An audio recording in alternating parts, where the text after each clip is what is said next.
တူဒီဝါသနာရှင်ချစ်မိတ်ဆွေအားလုံးမင်္ဂလာပါခင်ဗျာကျွန်တော်အခုပြပေးမယ့်ဖော်မြူလာလေးချက်လောက်လိုက်လံကြည့်ရှုစစ်ဆေးကြည့်ပါကြိုက်နေတဲ့ယူသုံးပါခင်ဗျာကျွန်တော်အခုပြပေးမယ့်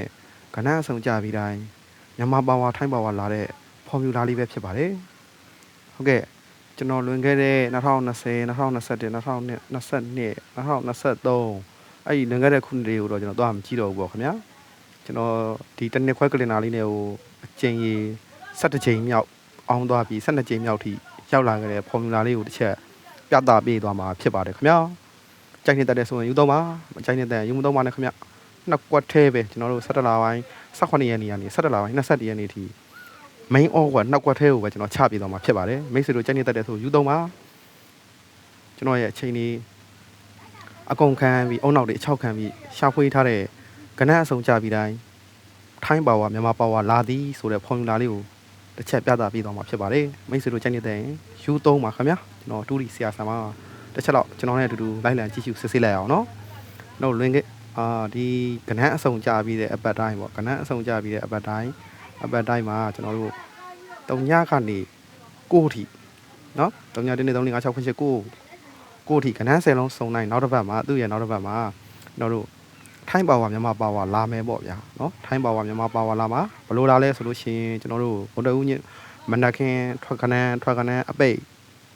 12နာရီထွက်ကနန်းအပိတ်3ပိုင်းနဲ့ဟိုလို3ပိုင်းနဲ့ကျွန်တော်လာမှာဖြစ်ပါတယ်3ပိုင်းနဲ့ကျွန်တော်တို့ထိုင်းပါဝါဆိုပြီးတော့ဆင်းမှာဖြစ်ပါတယ်ခင်ဗျဒါမိတ်ဆွေတို့ကြိုက်နေတဲ့ဆိုရင်လိုက်လံကြည့်ရှုစစ်ဆေးကြည့်ပါပြီးခဲ့တဲ့တပွဲမှာလည်းအောင်ခဲ့ပါတယ်ခင်ဗျပြီးခဲ့တဲ့တပွဲမှာလည်းအောင်ခဲ့ပါတယ်နော်ပြီးခဲ့တဲ့တပွဲမှာလည်းအောင်ခဲ့ပါတယ်ဟိုဒီက3ပိတ်နဲ့ကျွန်တော်တို့ထိုင်းပါဝါ3လို့ရိုက်ခဲ့ပါတယ်ဟောဒီမှာလည်းကျွန်တော်တို့ပြီးခဲ့တဲ့ကဏ္ဍအဆုံးကြပြီးတိုင်းကျွန်တော်တို့နော်ကဏ္ဍအဆုံးကြပြီးတိုင်းကျွန်တော်တို့ကဏ္ဍအဆုံးကြပြီးတဲ့အပတ်ကဗုဒ္ဓဟူးမနက်ထွာကဏ္ဍအပိတ်4ပိုင်းနဲ့ကျွန်တော်တို့မြန်မာပါဝါ4ကိုဆိုပြီးလဲအောင်ခဲ့တယ်နော်ဒီအပတ်မှာလည်းကျွန်တော်တို့ကဏ္ဍအဆုံးကြပြီပေါ့ဒီအပတ်မှာကဏ္ဍအဆုံးကြပြီကဏ္ဍအဆုံးကြပြီဆိုတာနဲ့ကျွန်တော်တို့ကဏ္ဍအဆုံးဆိုတာကတော့1 2 3 4 5 6 9 10ကဏ္ဍ10လုံးလုံးစုံတာကိုပြောတာပါကဏ္ဍ10လုံးစုံပြီဆိုတာနဲ့ဗုဒ္ဓဟူးနေ့ညနေအပိတ်ထွက်ကဏ္ဍနဲ့ထိုင်းပါဝါမြန်မာပါဝါထွက်ပြေးနေတာဖြစ်ပါတယ်နောက်တစ်ပတ်မှာထွက်ပြေးနေတာဖြစ်ပါတယ်ဟုတ်ကဲ့အခုကျွန်တော်ဆက်ကြည့်မယ်ဆိုလို့ရှိရင်တော့ကဏ္ဍအဆုံးကြပြီကဏ္ဍအဆုံးကြပြီ3ည1 2 3 4 5 6 9 10ကဏ္ဍအဆုံးကြပြီဆိုတာနဲ့ကျွန်တော်တို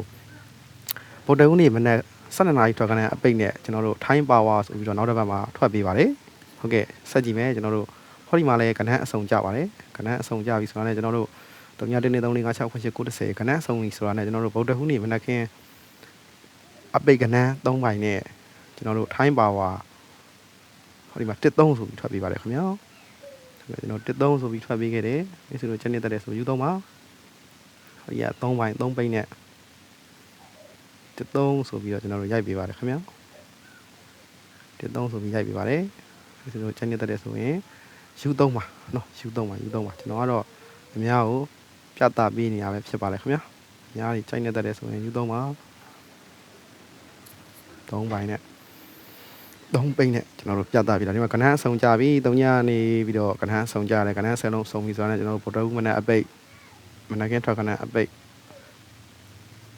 ်မြန်မာပါဝါထွက်ပြီးပါတယ်3ည5ဆိုပြီးတော့ကဏ္ဍအဆုံးကြပြီးတာနဲ့เนาะကျွန်တော်တို့ကဏ္ဍအဆုံးကြပြီးတာနဲ့ထွက်ပြီးတာဖြစ်ပါတယ်ဟောဒီမှာလည်းကဏ္ဍအဆုံးကြကဏ္ဍအဆုံး10လုံးကြကဏ္ဍ10လုံးစုံအောင်ကြပြီဆိုတာနဲ့ကျွန်တော်တို့ကဒီဘက်မှာကဏ္ဍ10လုံးစုံပြီဆိုတော့နောက်တစ်ဘက်မှာကျွန်တော်တို့ဗုဒ္ဓဟူးမနက်အပိတ်နဲ့ထိုင်းပါဝါ4ခွန်ဆိုပြီးတော့ထွက်ပြီးပါတယ်ဒီဘက်မှာလည်းကဏ္ဍအဆုံးကြတယ်ကဏ္ဍအဆုံးကြဗုဒ္ဓဟူးနေ့ညနေဗုဒ္ဓဟူးမနက်ဈေးအပိတ်ဗုဒ္ဓဟူးမနက်ဈေးအပိတ်ဗုဒ္ဓဟူးမနက်ဈေးအပိတ်နဲ့ကျွန်တော်တို့ဟိုဟာဖြစ်တာပါနော်ဗုဒ္ဓဟူးမနက်ဈေးအပိတ်နဲ့တစ်ပိုင်းနဲ့ကျွန်တော်တို့မြန်မာပါဝါ6တက်ဆိုပြီးတော့ရိုက်သွားပါတယ်ဒီဘက်မှာလည်းကဏ္ဍထပ်ဆုံးရပြီခင်ဗျကဏ္ဍထပ်ဆုံးတဲ့အပတ်တိုင်းရဲ့ဗုဒ္ဓဟူးညနေအပိတ်8ပိုင်းနဲ့ကျွန်တော်တို့ဟောဒီမှာ85ဆိုပြီးတော့အောင်ခဲ့ပါတယ်နော်နောက်တစ်ပတ်မှာ85ဆိုအောင်ခဲ့တယ်ပေါ့နော်85လို့အောင်ခဲ့တယ်ဟုတ်ပြီကျွန်တော်တို့ဒီဘက်မှာလည်းအဲ့လိုပဲပေါ့ဒါကြီးရနေတဲ့ကြီးသွားပြီနော်85လို့အောင်ခဲ့တယ်ကျွန်တော်ဒီလိုလေးပဲပြလိုက်ပါနော်85လို့အောင်ခဲ့တယ်ဒီလွန်ခဲ့တဲ့အပတ်ကလည်းပိတ်ရက်ပါတယ်တပတ်တောင်မှပဲကဏ္ဍ10လုံးလုံးဆောင်ကြပြီးတော့ကျွန်တော်တို့ဗုဒ္ဓဦးညနေစီအပိတ်4ပိုင်းနဲ့ဟောဒီမှာကျွန်တော်တို့ထိုင်းပါဝါနောက်တစ်ပတ်မှာသူ့ရနောက်တစ်ပတ်မှာထွက်ခဲ့ပါတယ်အဲ့လိုမျိုးဖြစ်တဲ့အတွက်ကျွန်တော်ဒီအပတ်က6ပိုင်းနဲ့ကျွန်တော်တို့6ပိုင်းပေါ့နော်ကျွန်တော်တို့အခု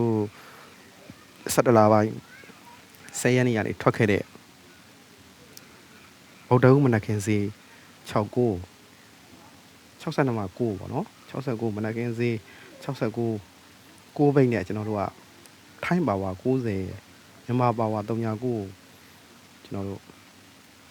ထိုင်းပါဝါ90မြန်မာပါဝါ9မြန်မာပါဝါ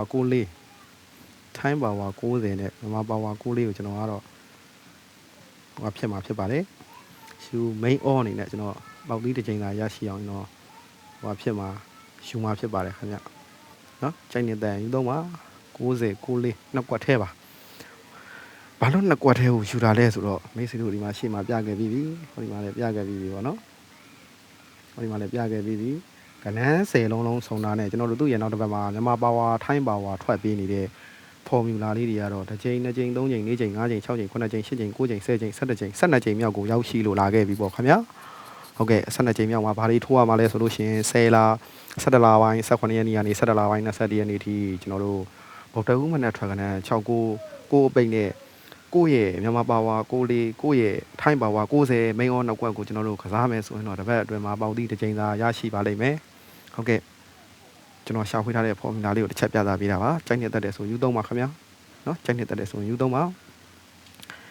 ဘာလို့ကျွန်တော်က iPhone မြူလာကိုကြိုက်နေတာလဲဆိုပြီးခဲ့တဲ့တစ်ပတ်မှာလည်းကျွန်တော်တို့ခေါ်ဒီမှာ38ကိုအောင်ခဲ့တယ်ဗုဒ္ဓဦးမနက်ဈေးအပိတ်8ပိုင်းနဲ့ကျွန်တော်တို့ဒီမှာ85နော်ထိုင်းပါဝါအင်္ဂါမနက်မှာထွက်ခဲ့တာဖြစ်တဲ့အတွက်ပြီးခဲ့တဲ့တစ်ပတ်ကတော့ကျွန်တော်အောင်မြင်ခဲ့တယ်ပေါ့နော်အဲ main or နှစ်ကွက်ထဲပဲပြီးတဲ့နှစ်ကွက်ကအောင်မြင်ခဲ့တယ်အခုဒီဘက်မှာလည်းဒီလိုပဲကျွန်တော်တို့ဗုဒ္ဓဦးမနက်69ဗုဒ္ဓဦးမနက်69ကနေကျွန်တော်တို့90 လေးကိုလာပါလိမ့်မယ်နော်ထိုင်းပါဝါမြန်မာပါဝါ90 လေးလာပါလိမ့်မယ်တခြားထိုင်းပါဝါမြန်မာပါဝါတွေလည်းထိုးပါခင်ဗျာကျွန်တော်တင်ပေးထားပါတယ်ကျွန်တော်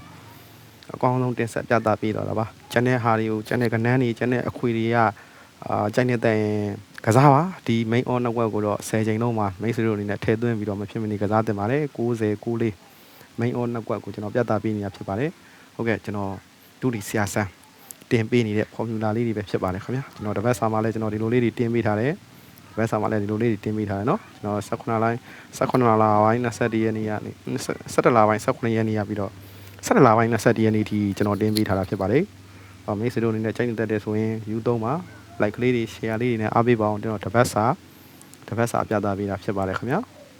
တပတ်စာပြသပေးတာပါဟုတ်ကဲ့ဗရိတ်အနေနဲ့တော့ share ဗရိတ်ကျွန်တော်ခွင့်ဗရိတ်ရေးပေးထားပါတယ်เนาะဘာလည်းမခေါ်ဘူးခင်ဗျမိတ်ဆွေတို့အတွက်လက်ဆောင်မြစ်တာလက်ဆောင်တပတ်စာအုံနောက်6ခန်းအချိန်ကုန်ခန်းပြီးရှာဖွေထားတဲ့ formula လေးတွေကိုထုတ်ဖော်ပြသပြီးတော့ကျွန်တော်လက်ဆောင်ထည့်ပေးနေတာပါ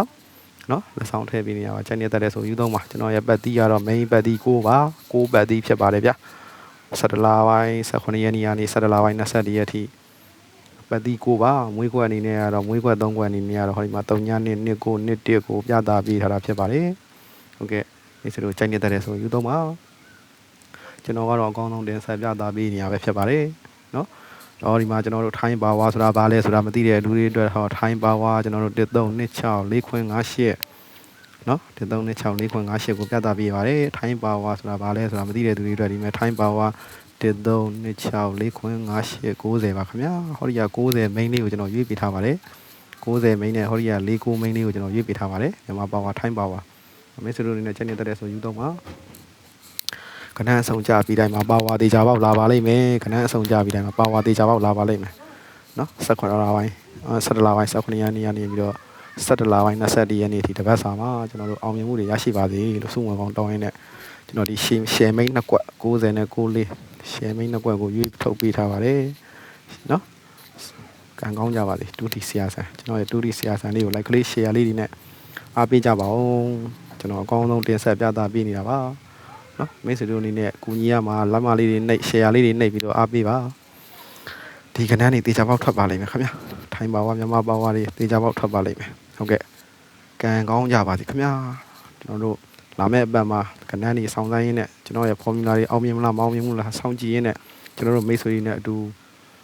ကံကောင်းမှုတွေပျော်ရွှင်မှုတွေရရှိပါစေလို့ဆုမွန်ကောင်းတောင်းရင်းကျွန်တော်ရဲ့